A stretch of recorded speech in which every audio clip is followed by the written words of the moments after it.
মুক্তিনাথ মন্দিরের ওপরে উঠছি, কিন্তু নিচটা একবার ভালো করে দেখো, কতগুলো সিঁড়ি অতিক্রম করে ওপরে উঠতে হয় মন্দিরে যাওয়ার জন্য। এখন আমরা প্রবেশ করছি মুক্তিনাথ মন্দিরে। খুব কষ্ট আপনারা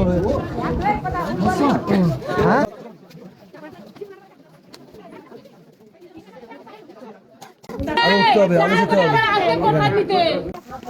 অনেক সিঁড়ি বাকি আছে, জানি না কত সিঁড়ি বাকি আছে। যারা যারা এখনো মুক্তিনাথ টেম্পল দর্শন করেনি তারা এই ভিডিওর থ্রুতে সবাই দর্শন করে নিন।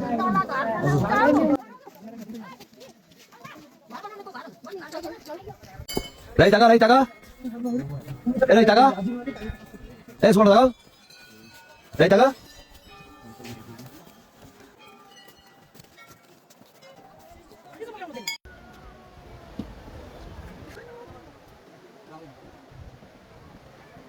সো ফাইনালি এখন 300খানা সিঁড়ি ক্রস করে মন্দিরের সামনে চলে এসেছি। আপনারা ভিডিওতে থাকুন, আপনাদেরকে মন্দিরটা আবার দর্শন করাবো। আপনারা থাকুন ভিডিওতে, চলো। এটাই হচ্ছে মুক্তিনাথ, বলতেও পারছি না নিচে আটকে আছে, মুক্তিনাথ টেম্পল। আপনারা সবাই দর্শন করে নিন।